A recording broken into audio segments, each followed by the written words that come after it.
The Panthers pick up a huge win to end their three-game homestand, head out on the road now for their next 5 games, and the Panthers, we give an in-person perspective on the Panthers honoring Patric Hornqvist.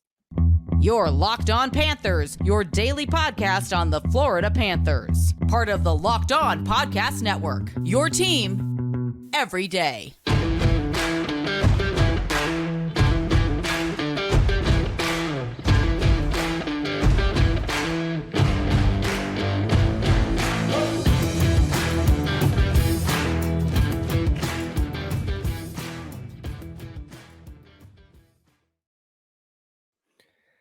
And welcome into the Saturday, December 9th edition of the Locked On Florida Panthers podcast, part of the Locked On Podcast Network, where it's your team every day. Thank you for making the Locked On Florida Panthers podcast your first listen of the day. I'm Armando Velez from the Hockey News, and you can follow me on X at MondoMan12, follow the show account on X and Instagram at LO_FLA Panthers. And shout out to everydayers who come back here and get your daily Florida Panthers fix. And today's episode is brought to you by FanDuel. Make every moment more right now. New customers get a $150 in bonus bets with any winning $5 moneyline bet. That's $150 if your team wins. Visit FanDuel.com/lockedon to get started.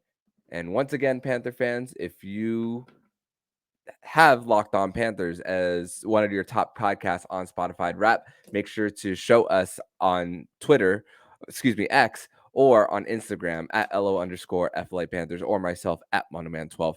But the Florida Panthers, they end this homestand against the Pittsburgh Penguins with a 3-1 regulation win at home to end their homestand. And it was not a pretty first 35 minutes for the Panthers, as the ice was, for the most part, tilted towards the Pittsburgh Penguins. But we do have a special guest here on the show today. And he is a recurring guest here on the show, and a person who was there in person to witness this 3-1 victory for the Florida Panthers, and got to see the Panthers honor Patric Hornqvist on the night as the Panthers set this up against his former team in the Pittsburgh Penguins as well. Francisco Oporta, Florida Panthers historian and Marlins historian as well. Francisco, welcome back to the show. And man, not the prettiest first 35 minutes for the Panthers, but hey, a win is a win, right?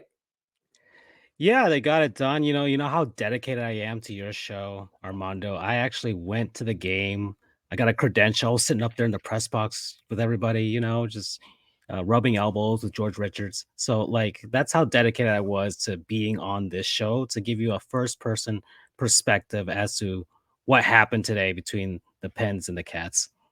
Thanks, man. I truly appreciate that, my friend. But it's crazy because the story of this game was, man, Sergei Bobrovsky just being focused, and just his vision throughout the ice, especially, was incredible on the night. And this comes with the Florida Panthers kind of pinching into, especially the defensemen, pinching into their own zone and then creating a lot of odd man rushes for the opposition for the Pittsburgh Penguins.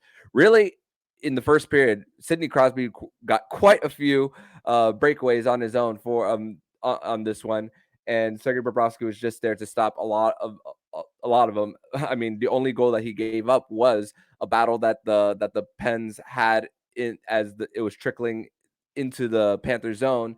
And then Riley Smith cashes in on that 2-on-1. That's the only goal that Bob gave up on the night. But man, he was just as focused as can be. Had a big wraparound stop on Jake Guentzel, which Jake Guentzel wanted a penalty at that time when Barkov was protecting the front of the net. But really, the story was Sergei Bobrovsky keeping the Panthers in striking distance for the first 35 minutes before Paul Maurice ended up changing that top 9. Yeah, so I was tweeting throughout the game and just throwing out my observations as we were going along. And around midway through the second period, I tweeted out that Bob is the Panthers' best player on the ice right now. Mm-hmm. And he had to be on this occasion, because it took the Panthers' offense a bit to try and get something going. There was a lot of, especially in that second period, the Penguins were really dictating play throughout that period, and then finally the Panthers were able to get on board late in the second period, right after they had a pretty middling power play, and then finally you go into the third, and suddenly the Panthers started to dictate the play themselves and get on the board, and suddenly it's another one of those grindy affairs that the Panthers always love to keep themselves in. Always cardiac cats, as we like to call them. And think about this: what happened for the Panthers there? They get the line changes, and immediately they go on the power play. And then even though they didn't score, they go immediate. They score immediately after the Panthers do have that ice tilted towards the end of that second, and then all Ekman Larson poking the puck through. But really, the Panthers, it really came down to getting the pucks deep, of getting in on the forecheck, winning your faceoffs, because the Panthers, they lost 7 of their first 9 faceoffs, and then they finished 18 for 31 the rest of the way on that one as well.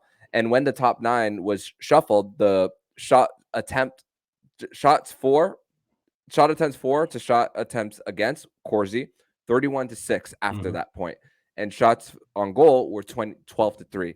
So just an incredible turnaround. And I know you were at the game in person, but Paul Maurice did speak to Katie Engelson on the bench right before that all happened. And then the question that Katie Engelson asked was, what do you got to do to get by Jari? And as blunt as Paul Maurice can be, which, he's very glass half full for the most part. This was a glass half empty for what Paul Maurice was saying. Is just he was just complaining mostly about the Panthers' inability to get to the neutral zone. Took a little bit of time after that TV timeout interview, but also one thing that Paul Maurice said post game was that Eetu and Lundell were the 2 guys he did not swear at when talking to the team, and those were the guys who mostly stepped up when those line changes happened. Eetu with the goal on the second chance opportunity, which the Panthers never looked back after that, and then Anton Lundell, a primary assist and a secondary assist on the night after a face-off win that really got that Eetu goal going. And just, with that, it's just you got it's about timing too, when to go off on your team, and when you know that they can be better as well. And the Panthers surely responded on the night. Yeah, as far as the observations with regards to Lundy and OEL and there's a particularly great hockey X account that it's called Hockey Stat Cards, and they always publish their for each game their scores by each of the players, and the Panthers had. Which is always nice to see that the Panthers, 5 of the best players on the ice by their metrics were Panthers players, right? But up there you had OEL, who had a fantastic game today, got one of the stars today, and then you had Anton Lundell, who was number 2, and you could see it throughout the game how much he was affecting play in a positive way. Of course, Evan Rodriguez, who's finally got his stick calibrated the other game and finally got some goals. He seems to be like he was always kind of right there with his offense. It just wasn't able to shoe it in, but now he's starting to get his stick working there a little bit there, and as well as Dmitry Kulikov had a pretty good game as well, and then Eetu, who of course scored the second goal of the game. So yeah, some positive play from those guys, but man.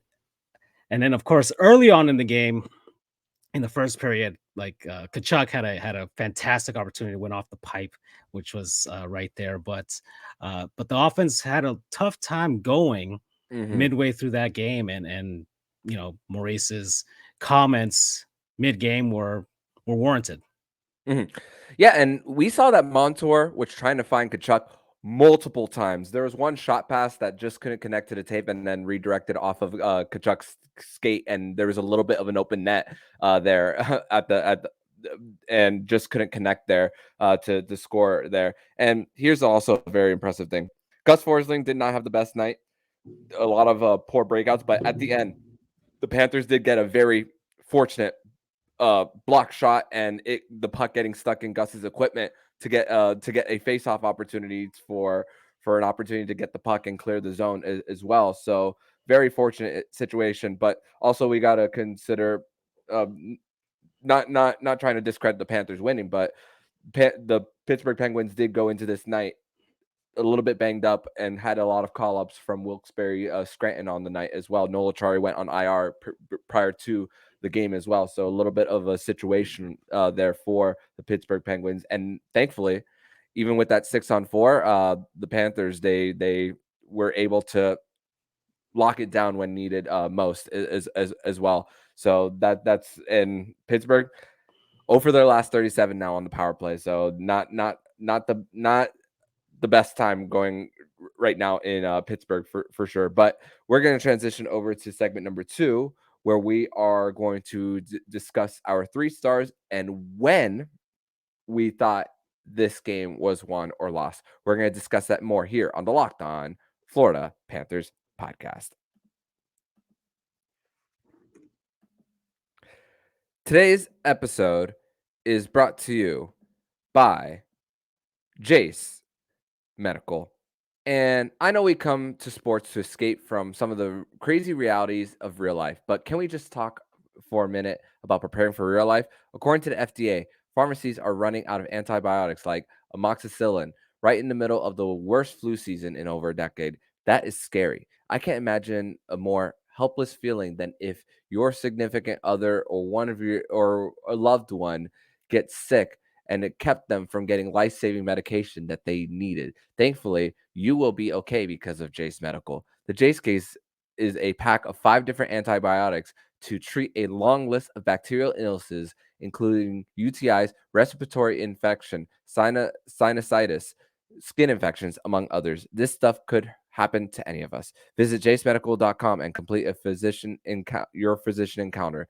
It will be reviewed by a board-certified physician, and your medication will be dispensed by a licensed pharmacy at a fraction of the regular cost. It's never been more important to be prepared for than today. Go to jacemedical.com and use offer code Locked On to get $20 off your order. Locked On has officially announced the first ever national sports 24/7 streaming channel on YouTube. Locked On Sports Today is here for you 24/7 to covering the top sports stories of the day with the local experts of Locked On, plus our national shows covering every league. Go to Locked On Sports Today on YouTube and subscribe to the first ever national sports 24/7 streaming channel. Segment number 2 here on this Saturday, December 9th edition of the Locked On Florida Panthers podcast.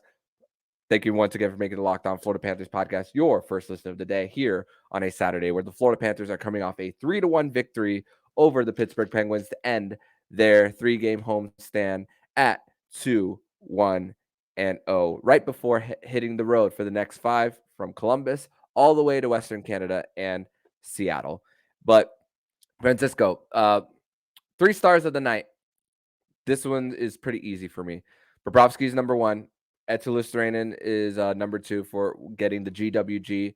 And Anton Lundell. We've spoken quite a bit this season about Lundell, his need to step up. When you look at the bottom 6 as far as goals, it's mostly the top 6 really getting the most of the goal scoring. I know OEL has been producing on the blue line as well, and really the only bottom 6 guy who's really getting a good amount of the goals is Kevin Stenlund.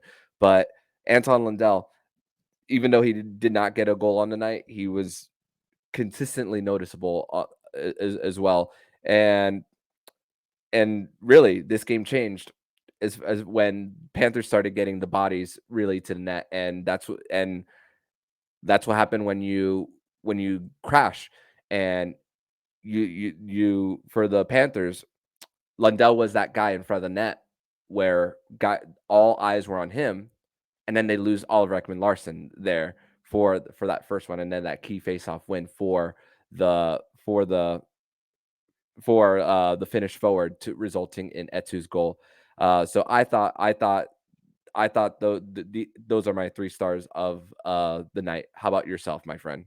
Yeah, I mean, Bob was just a beacon for the Panthers today. That was, I mean, there were multiple breakaways or odd man rushes for Pittsburgh, especially midway through that game, and he was absolutely solid in most of those, and really was only beat by Malkin using his big body to be able to keep the puck in and then fling it on over to Riley Smith. Number 2 would be Lundell. He was incredibly noticeable today. Just a lot of positive play from him that's allowed other guys to be able to do what they need to do, especially like OEL putting in that goal towards because really nothing was working for the Panthers until they finally crashed the net and just finally were able to poke it in there throughout that chaos in the second period. And man, can I give a third star to an opposing player? Because man, Riley Smith really has it out for the Panthers. Man, the cup was not enough for him. He just gets up. He's still angry about being traded a long time ago. Man, that guy does not like the Panthers anymore, man. Sheesh. But to be those three guys, yeah.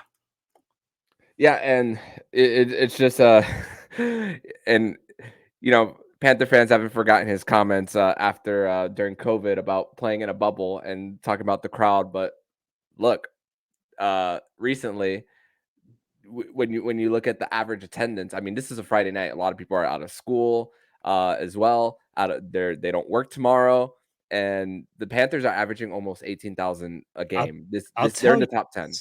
I'll tell you this. So, my brother-in-law is a Pittsburgh Penguins fan. I went with him to the game today along with my dad. And I've seen a ton of Penguins versus Panthers matchups for like the last decade or so. And, the Penguins have always been a premier franchise for the NHL for the last decade and a half since Crosby got there. And the crowds, there's plenty of Pittsburgh transplants down here in South Florida. Okay, lots of Yinzers, but that ratio was always like, 60-40, sometimes 55-45. And they were pretty much very, very loud throughout all those games. And today was the first time, of course, the Panthers defending Eastern Conference champions, but very noticeably less yellow, black jerseys out there. I would say maybe 15%, maybe, and I'm just being generous there. There weren't many Penguins fans there. Maybe they were embarrassed by the Steelers losing to the Patriots yesterday and just Maybe. not showing their face. They're Pirates fans, so of course life is sad. So maybe I have no idea, but there was the Panthers fans have been filling up that arena, and it's not transplants and snowbirds are coming down here for Christmas or what have you. These are legitimate hometown fans that are really packing up that barn. Oh yeah, and it's great to see what happens when you have a winning product for sure. As far as when you thought this game was won or lost, but in this case, won. For me, it was shortly after the Panthers took the lead. The Sergei Bobrovsky, that save on Sidney Crosby, the Panthers, and this is the thing. Credit to the Panthers. They turned it around after the second period. The giveaways was 11-7 after where the Panthers had more of the giveaways after 2. That was not a thing in the third period, but the rare giveaway that the Panthers did have shortly after they scored, and Bob was just right there to stop that, to stop the star forward, the former number 1 overall pick, which I am with Alexander Ovechkin when he says that him and Sid possibly saved the NHL. I'm with him there. I get where he comes from there, but that was the moment where I thought the Panthers have this not necessarily have this in the bag, but they're on their way to getting 2 points on the night. What was your moment? Yeah, that seems like it. As man, it was noticeable to the crowd how much Bob was really standing on his head at some points for the team, because he started hearing chants, Bobby, Bobby. I don't know if you could hear that through the TV screen, but it was pretty loud and clear. Noticeable. It was so it's very nice to see fans supporting Bob. It was some rough going the first couple seasons with him, and since the cup run, he's been a different player, or the Vezina level player that everybody thought we were getting. And sometimes, yeah, you just need your goalie to be the best skater on the ice, and he was. No doubt. And another win for Sergei Bobrovsky, and the Panthers continue to just climb up and up and up. And Boston Bruins lost last night to the Buffalo Sabres, so don't sleep on these Panthers for a possible chance to get one step closer to the Atlantic Division. I'm checking the standings as we speak. So they are 3 points behind the Boston Bruins, but the Boston Bruins do in fact have a game in hand. So that is your standings watch for the Panthers on the night on a 3-game night in the NHL, which the Boston Bruins were off on the night. But one of the Panthers opponents actually did play on Friday, and that would be a good time to transition to segment number 3 to preview the Panthers game against the Columbus Blue Jackets. But also we are going to discuss the in-person experience of the Panthers honoring Patric Hornqvist. We're going to discuss that and more here on the Locked On Florida Panthers podcast. Today's episode is brought to you by FanDuel. And right now, new customers get $150 in bonus bets with any winning $5 money line bet. That's $150 if your team wins. If you've been thinking about joining FanDuel, there's no better time to get in on the action. The app is super easy to use. There's a wide range of betting options. And if you want to make a bet on possibly the Miami Dolphins scoring the over against the Tennessee Titans, Monday Night Football, all the bright lights will be on the Miami Dolphins this Monday. You might want to go to FanDuel. You could bet on certain things like spreads, player props, over-unders, and more. So visit FanDuel.com/lockedon to kick off the NFL season. FanDuel, official partner of the NFL and the Locked On Podcast Network. Segment number 3 here on this Saturday, December 9th edition of the Locked On Florida Panthers podcast. Thank you once again for making the Locked On Florida Panthers podcast your first listen of the day here on a Saturday edition of the show with Florida Panthers historian and myself, Francisco Oporta. And by the way, I want to give a special shout out to Panthers public address announcer Andrew Imber. Happy birthday, if you happen to be listening to this. And Yes, they announced it during the game. It was nice. So I happened to be in the arena 5 years ago today when the Panthers faced off against the New York Rangers and they lost in a shootout. I happened to be in town, stayed in town. Do you know what very iconic South Florida sports event happened the very next day, Mr. Historian? Wait, so okay, so you play the New York Rangers. Usually the Rangers come to town around the holidays. I guess the Miracle in Miami with the Dolphins. Ding, ding, ding. That happened 5 years ago to this day. So after going to that game, the very next day, I debated whether I wanted to go. Pretty expensive ticket. I said no. I passed. I was still in the area. And then the moment that happened, not only was I happy, but I was thinking I should have gone. I should have gone to that game. But just a crazy weekend that was 5 years ago. Crazy to think that that part in history happened. But let's get into the night. The Panthers honoring Patric Hornqvist, facing against his former team.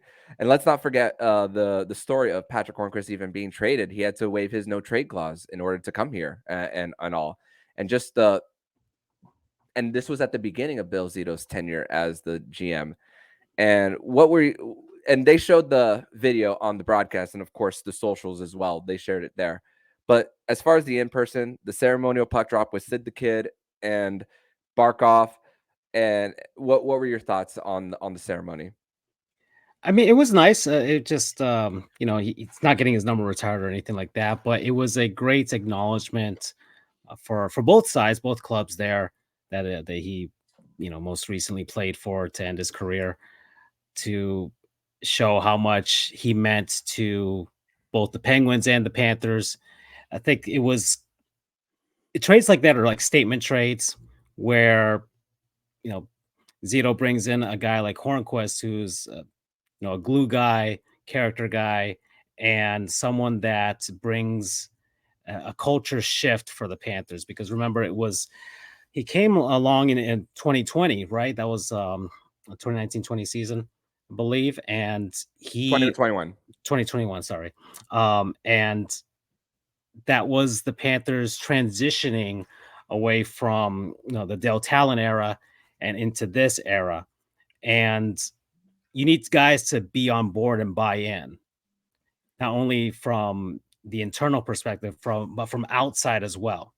Because if they were going to make a destination of Sunrise for other NHL players, they needed guys that were established that could come in and be like, look, I want to make my mark here, and I want this to be the new mecca of hockey, right? Sorry, Toronto.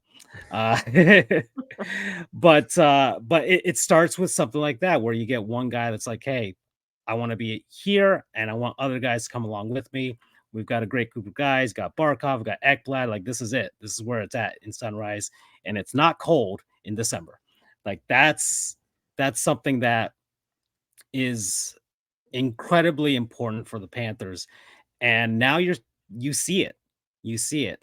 I mean, unfortunately, Hornqvist, his final season, right? Just the body wouldn't let him, right? Mm-hmm. But he was there in spirit, of course. He was basically like Unatas Haslam for the Cats in that finals run. Just a last guy there was kind of like a coach at that point, right? And it was his tenure here. I'd always called him like my Swedish man crush, because he just kind of exudes that energy from you. He's a guy that you love to have him on your team. And as you saw throughout the game, they were playing the tribute videos, and all his former teammates and coaches saying how much they appreciated him as a person and a player. So there's not many guys that leave that sort of impact on a hockey team, and on multiple teams. It was Nashville, it was Pittsburgh, and it was here in Florida. So Patric Hornqvist is one of those guys that should be around hockey for like the rest of his life. And it's great to see people acknowledge him for who he is.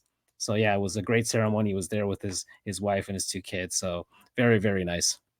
Yeah, and also spoke to the media in between intermission as well. And just great to see. And just going to list the former teammates: Shea Weber, Carl Hagelin, Sidney Crosby, Marc-Andre Fleury, and Sergei Bobrovsky as far as the speakers in the interview. And of course, and then the highlights of Patric Hornqvist, hearing the great Doc Emmerich as well on it, and just like, we miss that guy in this sport for sure.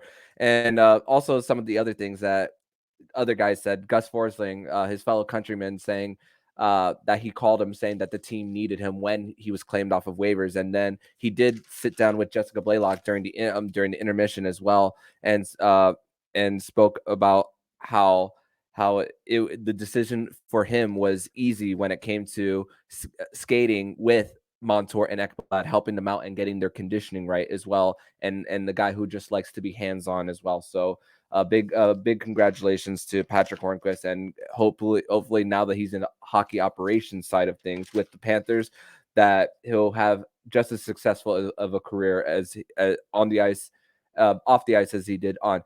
Funny enough, there's a thing with the Florida Panthers of bringing in guys the moment they, like the year after, the year after, or a few years after they get a game-winning goal in a final. We saw that with Dave Bolin in 2013 for the Panthers. That was a free agent signing, but in this case, it was a few years later with Patric Hornqvist, and it was a trade. So I know Dave Bolin is not a very popular name in the Florida Panthers sphere as far as that, with that contract. Still paying him. Yeah, and it costed them unfortunately Lawson Krause at the time as far as that. But now moving on to the road trip, 5-game road trip. Panthers start off in Columbus, and Seattle, Vancouver, Edmonton, and then Calgary, all in that order.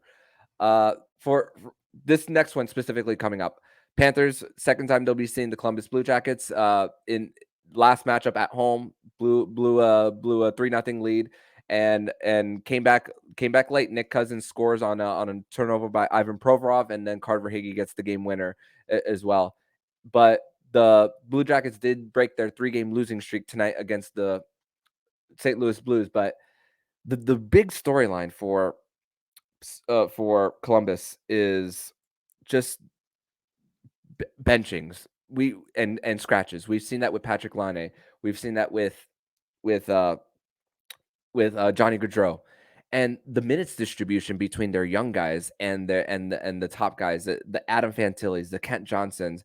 I know they had a few rough years when Pierre-Luc Dubois left and all, Seth Jones as well, but I feel that the coaching staff for the Blue Jackets is not really embracing the youth movement as much as they should, at least in my opinion. I know they had that bad situation with Mike Babcock going into the season, but that's really what's been going on lately for the Columbus Blue Jackets. Just not as much ice time as you'd want for these young guys as well. And that's the first game of the road trip for the Panthers. This is a real big opportunity for the Panthers to really continue against a team that basically for the Panthers have dominated the last few seasons. We've seen a lot of games where it's been 5-7 goals even against Columbus. I assume Bob's going to start because former team, a great record against, and then the very next game against the Seattle Kraken, they're losers of 6 straight right now.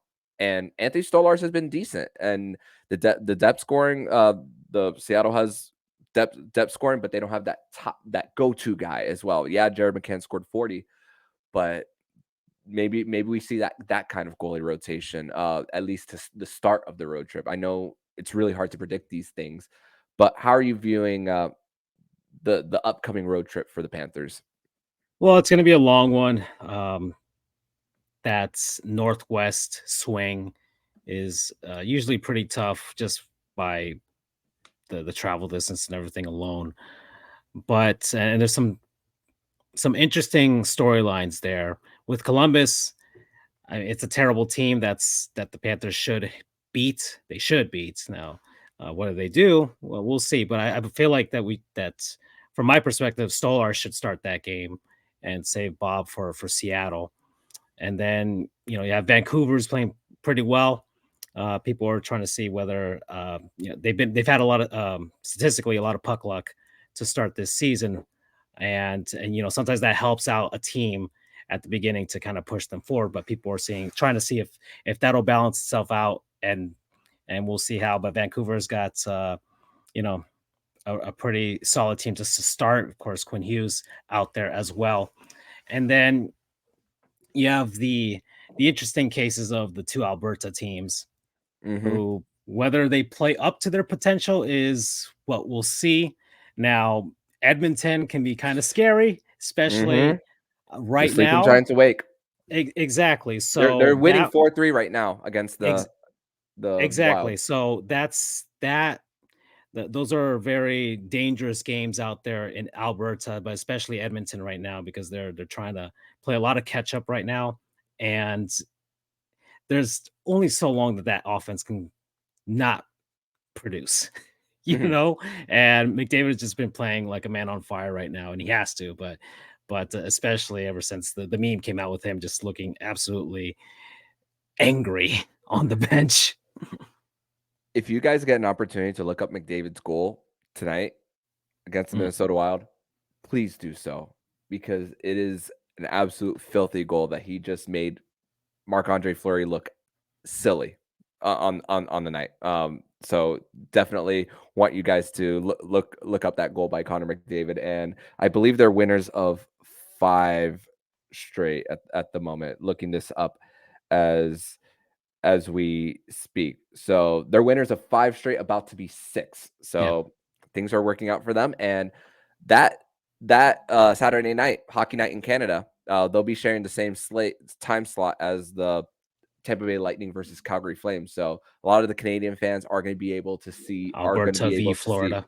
A lot of Alberta versus Florida there on the night. So just a little bit of an observation there. But Francisco, I want to thank you so much for joining me on this edition of the Locked On Florida Panthers podcast, where the Florida Panthers defeat the Pittsburgh Penguins 3-1, honor Patric Hornqvist, and now it's time for them to hit the road. But tell everybody where they can follow you and your work online, my friend. All right. So on X, FLA Cats History. So the Panthers historian there. So that's where I'm doing all the stuff with regards to the Panthers, posting clips from like 15 years ago and everything like that for your viewing pleasure. I've got at Marlins history, so that's there for all the Marlins fans out there. Jim Leyland made the Hall of Fame, so yay! So hopefully the Marlins get one more guy to join the Hall of Fame along with him, so we can have some fun in Cooperstown next year. And that's pretty much it. I'm on TikTok and Instagram as well for both of those accounts. You can also subscribe to my YouTube channel. I'm going to try to start doing things there as well, but I've got an archive of old Marlins games and Marlins clips, as well as some Panthers stuff on the side. So if anybody wants to see that, and we'll see whether in 2025, whether GTA 6 will have Amerant Bank Arena inside of it. I don't know how much they're going to have in that game, but there could be a possibility that we'll get the Leonida Lions hockey team. Maybe they do have Flanagan's there, but just under a different name there. Uncle Jack's. That's what it's called there. Yeah. Pretty cool. But thank you so much, my friend, and I will see you next time. Okay, then. And if you like what you're hearing, please subscribe to the podcast to be notified every single time the Locked On Florida Panthers podcast jumps into your podcast feed. Don't forget to also subscribe to the other shows on the Locked On NHL network, including Locked On NHL, Locked On Fantasy Hockey with Flip Livingstone and Steve Roden, and Locked On NHL Prospects. Thank you once again for making the Locked On Florida Panthers podcast your first listen of the day. So I'm Armando Velez with Francisco Oporta, and you've been listening to Locked On Florida Panthers podcast, part of the Locked On Podcast Network, where it's your team every day.